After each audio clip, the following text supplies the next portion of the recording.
L'Église de Dieu est une Église qui observe et suit les lois de Dieu. Cette Église a une promesse garantie d'entrer dans le royaume éternel des cieux, parce que les lois de Dieu y sont gracieusement et diligemment observées. C'est pourquoi, aujourd'hui, prenons le temps d'étudier la parole de Dieu intitulée « Suivons la loi de Dieu » afin d'obéir pleinement aux lois de Dieu, au lieu de nous conformer à cette génération dépourvue des lois de Dieu.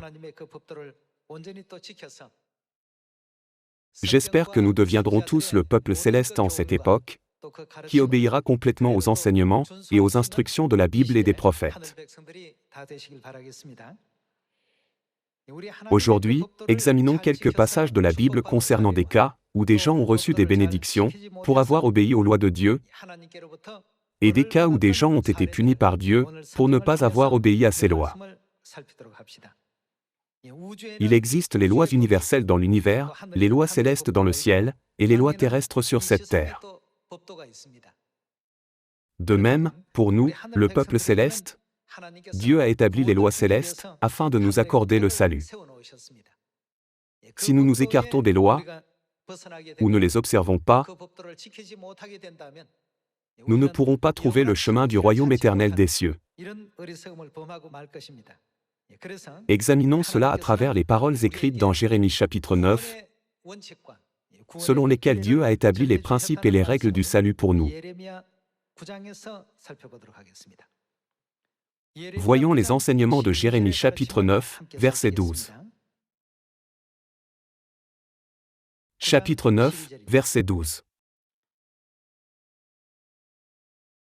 Où est l'homme sage qui comprenne ces choses? Qu'il le dise, celui à qui la bouche de l'Éternel a parlé. Pourquoi le pays est-il détruit, brûlé comme un désert où personne ne passe? L'Éternel dit, c'est parce qu'ils ont abandonné, qu'ont-ils abandonné? Ma loi, que j'avais mise devant eux, parce qu'ils n'ont point écouté ma voix, et qu'ils ne l'ont point suivie. Parce qu'ils ont suivi les penchants de leur cœur, et qu'ils sont allés après les Baals, comme leurs pères le leur ont appris. C'est pourquoi ainsi parle l'Éternel des armées, le Dieu d'Israël, voici, je vais nourrir ce peuple d'absinthe, et je lui ferai boire des eaux empoisonnées. Je les disperserai parmi des nations que n'ont connues ni eux ni leurs pères, et j'enverrai derrière eux l'épée, jusqu'à ce que je les ai exterminés.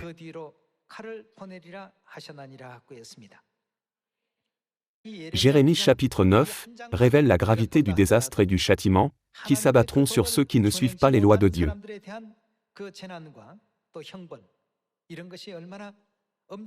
Par le prophète Jérémie, Dieu donne un avertissement sévère sur les conséquences.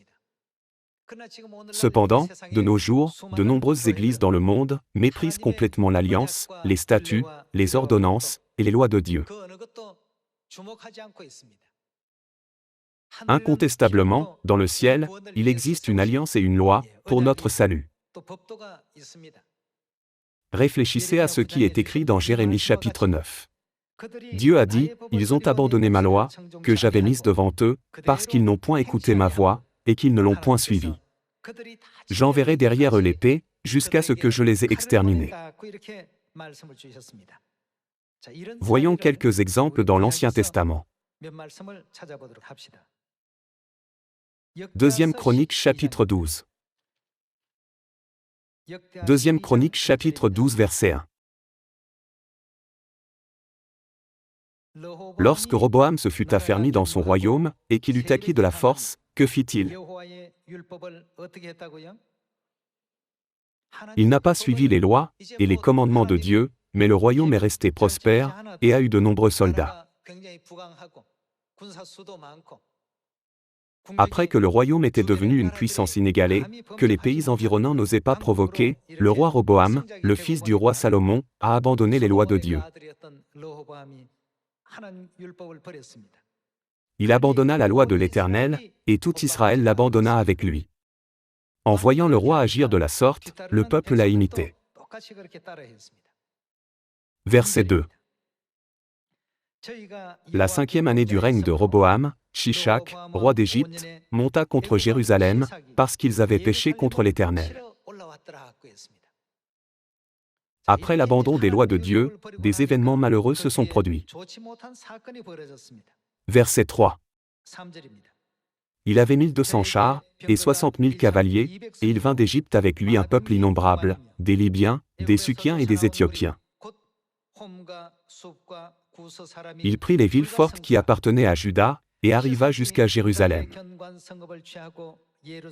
Alors Shemaéja, le prophète, se rendit auprès de Roboam et des chefs de Juda, qui s'étaient retirés dans Jérusalem à l'approche de Shishak, et il leur dit: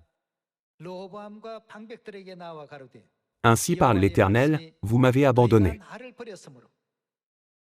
Dans 2 Chroniques chapitre 12, verset 1, il est écrit que lui, et tout Israël ont abandonné la loi de Dieu. Cependant, dans le verset 5, comment Dieu explique-t-il cette situation par le prophète? Dieu a dit, vous m'avez abandonné. En d'autres termes, abandonner la loi de Dieu, c'est abandonner les paroles de Dieu.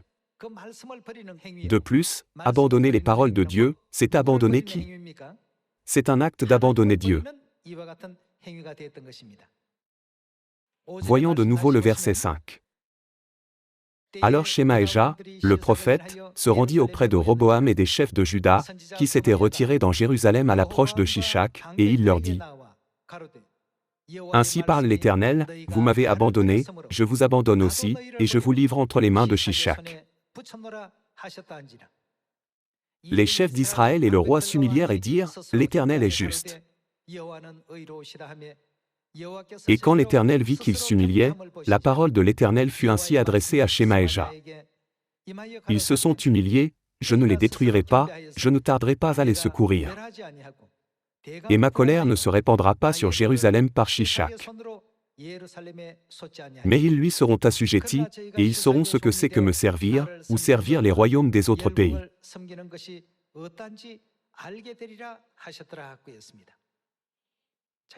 Comme il est écrit, lorsque les gens abandonnaient les lois de Dieu, les difficultés, la détresse et les désastres s'ensuivaient inévitablement.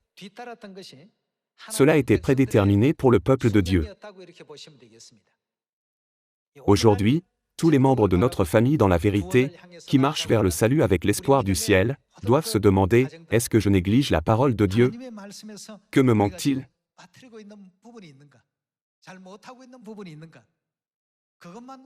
Si vous corrigez ces choses, Dieu vous bénira immédiatement. C'est la promesse de notre Dieu, une promesse qui diffère de celle faite par les gens. Examinons les bénédictions que Dieu nous a données, en allant à Malachie chapitre 3.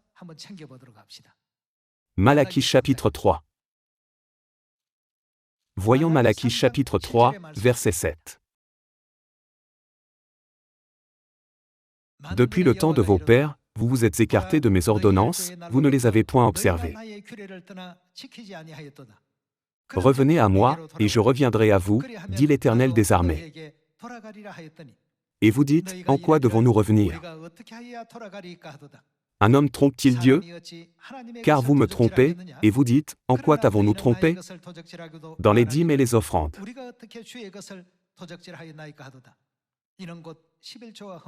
Vous êtes frappés par la malédiction, et vous me trompez, la nation tout entière. Apportez à la maison du trésor toutes les dîmes, afin qu'il y ait de la nourriture dans ma maison, mettez-moi de la sorte à l'épreuve, dit l'Éternel des armées. Et vous verrez si je n'ouvre pas pour vous les écluses des cieux, si je ne répands pas sur vous la bénédiction en abondance. Pourquoi Dieu a-t-il établi la règle de la dîme? À la fin, Dieu veut nous bénir. C'est toujours dans cette intention que Dieu nous donne ses commandements. Il ne nous ordonne pas de faire ceci ou cela, pour son propre profit. Dieu veut nous bénir. Voyons Exode chapitre 20, verset 8. Souviens-toi du jour du repos, pour le sanctifier.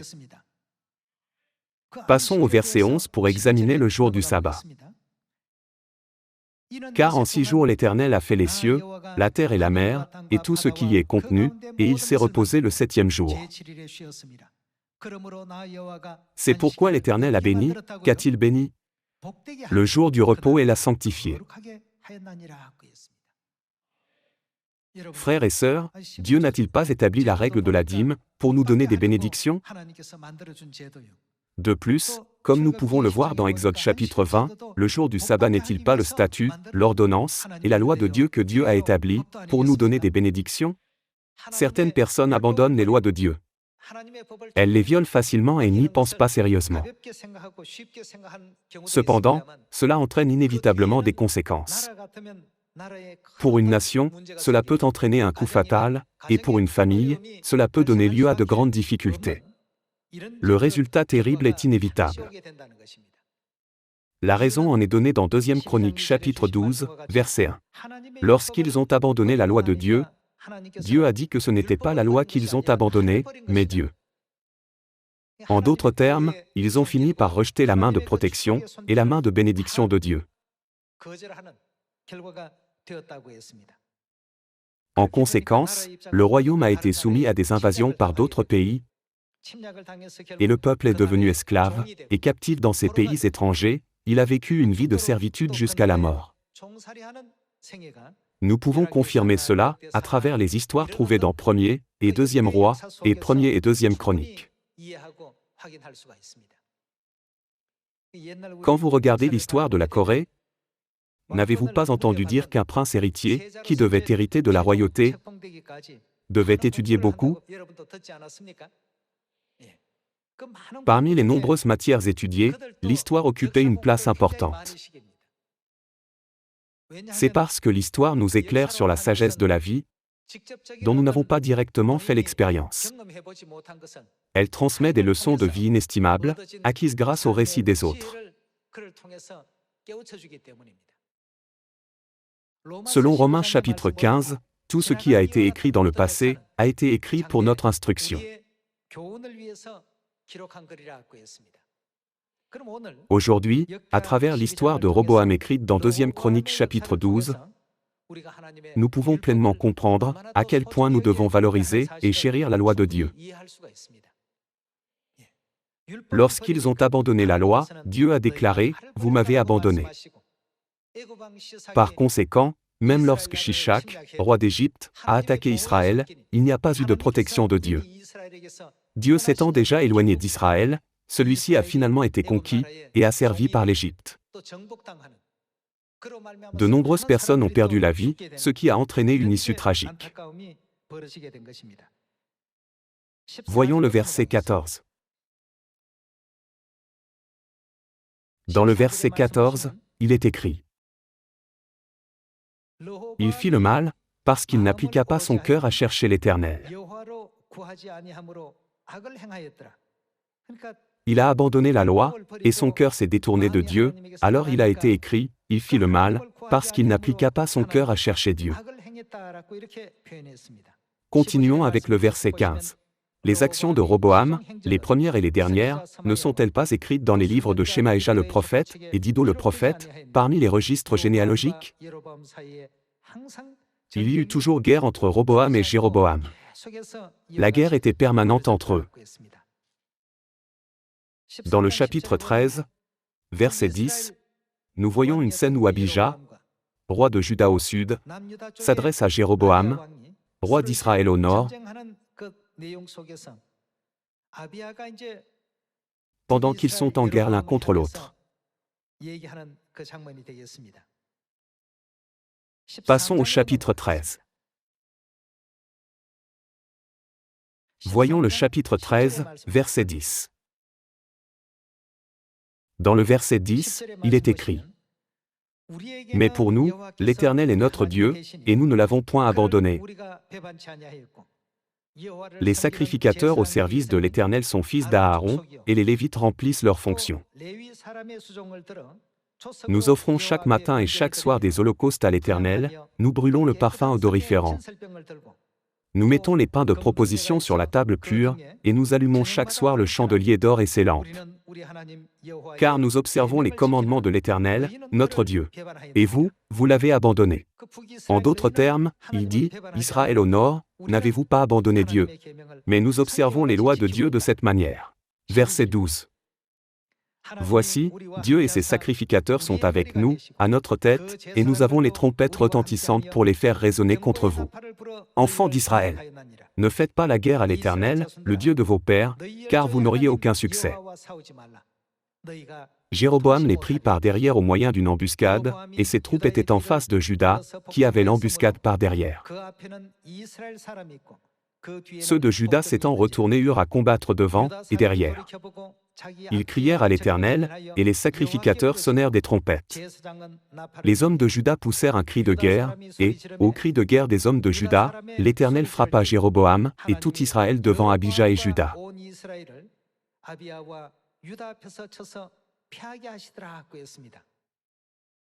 À l'époque, il y avait une guerre entre Juda au sud et Israël au nord. Le roi d'Israël était Jéroboam, et le roi de Juda était Abija. Abija était le fils de Roboam. Continuons avec le verset 15.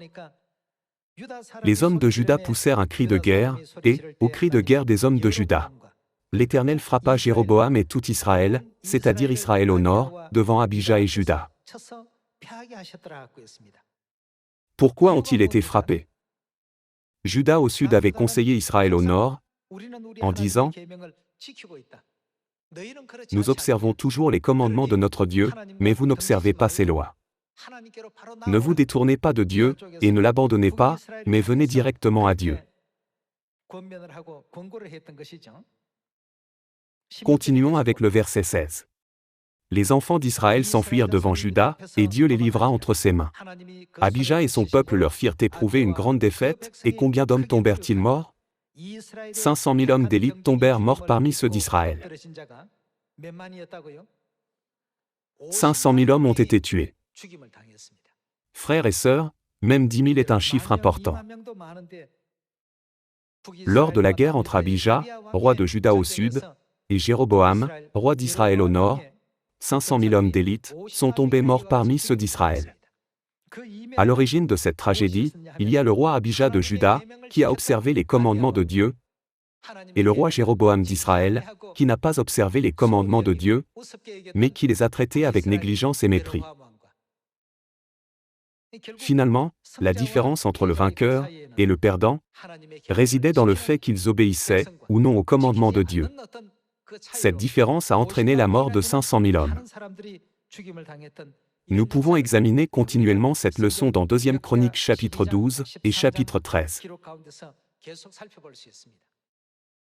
Ainsi, cette guerre physique sert d'ombre, préfigurant une grande bataille spirituelle à venir. Cette dernière grande bataille spirituelle aura lieu entre Dieu et Satan et ses fidèles qui ne sont pas le peuple de Dieu.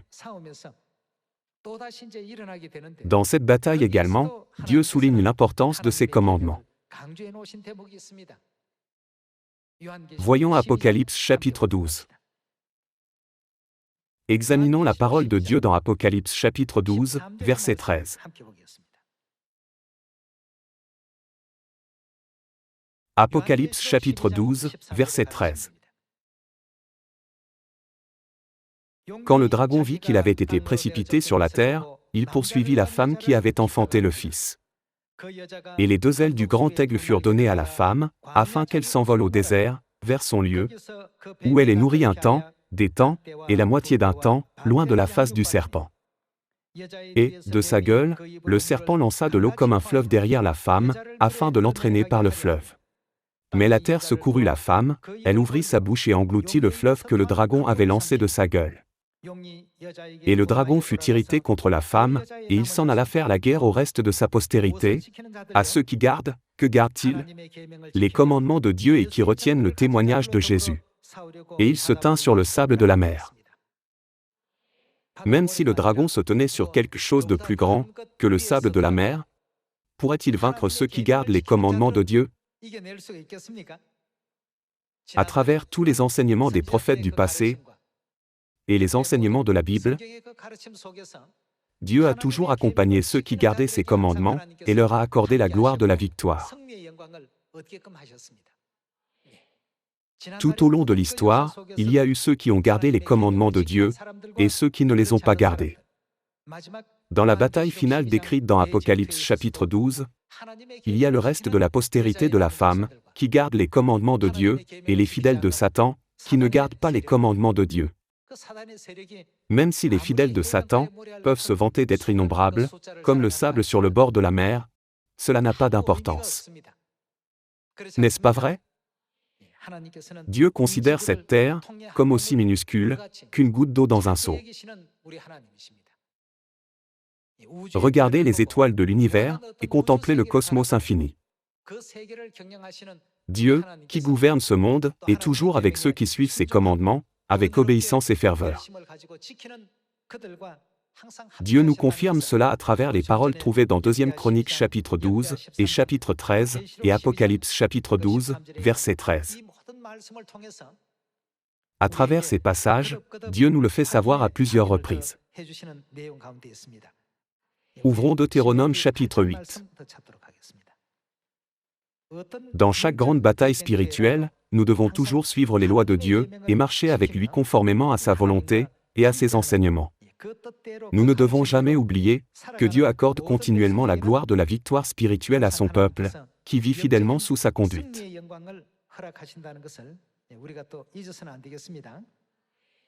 Voyons Deutéronome chapitre 8, verset 1. Dans Deutéronome chapitre 8, verset 1, il est écrit: Vous observerez et vous mettrez en pratique tous les commandements que je vous prescris aujourd'hui, afin que vous viviez, que vous multipliez, et que vous entriez en possession du pays que l'Éternel a juré de donner à vos pères. Souviens-toi de tout le chemin que l'Éternel, ton Dieu, t'a fait faire pendant ces 40 années dans le désert, afin de t'humilier et de t'éprouver, pour savoir quelles étaient les dispositions de ton cœur et si tu garderais ou non ses commandements. Dieu a donné aux Israélites ses commandements, ses ordonnances et ses lois pendant qu'ils vivaient dans le désert. Il est écrit que c'était pour savoir quelles étaient les dispositions de leur cœur et s'ils garderaient ou non les commandements de Dieu. Voyons le verset 3. Il t'a humilié, il t'a fait souffrir de la faim, et il t'a nourri de la manne, que tu ne connaissais pas et que n'avaient pas connu tes pères, afin de t'apprendre que l'homme ne vit pas de pain seulement, mais que l'homme vit, de quoi vivons-nous, de tout ce qui sort de la bouche de l'Éternel. Voyons le verset 4. Ton vêtement ne s'est point usé sur toi, et ton pied ne s'est point enflé, pendant ces 40 années. Reconnais en ton cœur que l'Éternel, ton Dieu, te châtie comme un homme châtie son enfant. Par conséquent, que devons-nous faire? Tu observeras les commandements de l'Éternel, ton Dieu, pour marcher dans ses voies et pour le craindre. Quand nous observons ces enseignements, Dieu nous accordera finalement des bénédictions. Passons au verset 16. Dans le verset 16, il est écrit: Qui t'a fait manger dans le désert la manne inconnue à tes pères, afin de t'humilier et de t'éprouver, pour te faire ensuite du bien.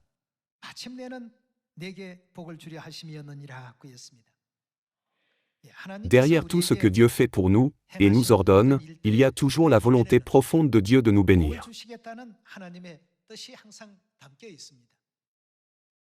Cependant, si nous ne réalisons pas les bénédictions qui se cachent derrière, et n'obéissons pas à la parole de Dieu, nous perdrons inévitablement ces bénédictions.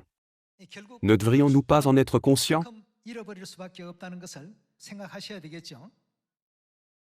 En tant qu'enfants célestes, nous devons toujours suivre les enseignements de Dieu, peu importe ce qu'il nous ordonne de faire, ou ce qu'il nous dit de suivre.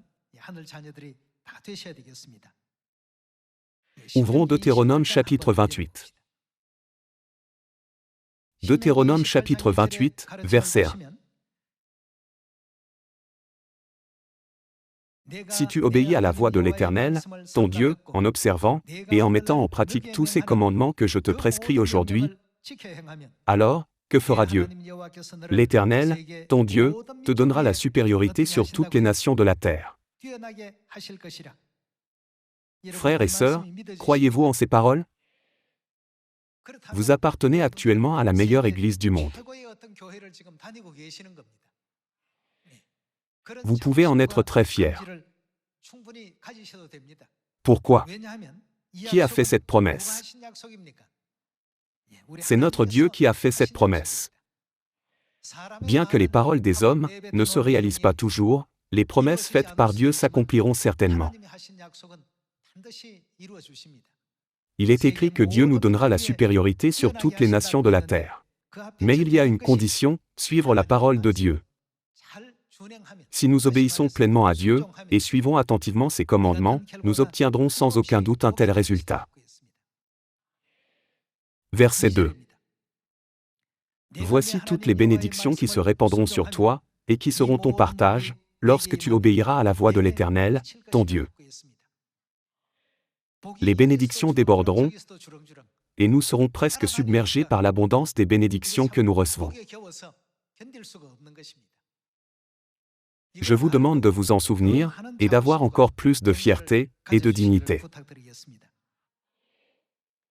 De nos jours, il existe autour de nous de nombreuses églises qui conservent simplement l'apparence d'une église.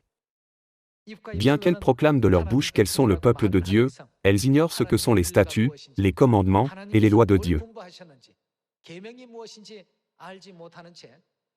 Au lieu de cela, elles utilisent l'excuse trompeuse « il vous suffit de croire », tout en négligeant et en méprisant tous les statuts, toutes les ordonnances et toutes les lois de Dieu. Cependant, comme nous l'avons lu dans Deutéronome chapitre 8 et chapitre 28, Jérémie chapitre 11, chapitre 16 et chapitre 44, et dans toute la Bible, ceux qui ont méprisé les lois et les ordonnances de Dieu et qui les ont abandonnées, ont toujours été confrontés à des châtiments, à des désastres et à des malédictions, quelle que soit l'époque. En outre, ils ont constamment connu la défaite dans leur lutte. Aujourd'hui, soyons comme Abija, roi de Juda. Quelle était la principale raison pour laquelle il a pu vaincre les 500 000 ennemis? Il a dit, « Puisque nous observons les commandements de Dieu, nous sommes destinés à remporter la victoire dans cette bataille. » Écoutez donc, vous les habitants d'Israël au nord. Ne vous opposez pas à Dieu, et ne lui faites pas la guerre, car vous n'auriez aucun succès. Il voulait dire qu'ils ne devaient pas se reposer sur leur laurier, parce qu'ils avaient une énorme armée. En d'autres termes, ils ne doivent pas se vanter de leur nombre. Avec foi, Abija a dit, « Dieu est certainement avec nous. » Ses ennemis ont élaboré leur propre stratégie, ils ont envoyé des troupes à l'arrière, en plaçant l'embuscade derrière son armée. Cependant, Dieu ne leur a pas accordé la victoire. En examinant cet événement historique, ne pouvons-nous pas réaffirmer qu'il y a celui qui guide chaque époque et chaque histoire?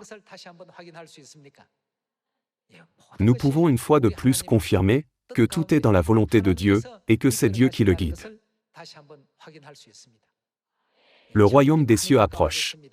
À l'approche du royaume des cieux, posons-nous la question suivante, sommes-nous encore plus fidèles aux commandements de Dieu? Ou négligeons-nous les commandements de Dieu? Réfléchissons sur nous-mêmes, et suivons les saints enseignements de Père Céleste et de Mère Céleste jusqu'à la fin, afin de pouvoir tous devenir de gracieux membres de la famille de Sion, qui enseigne les lois, les ordonnances et les statuts de Dieu à tous les gens. Par cela, j'aimerais conclure le sermon d'aujourd'hui. Merci beaucoup.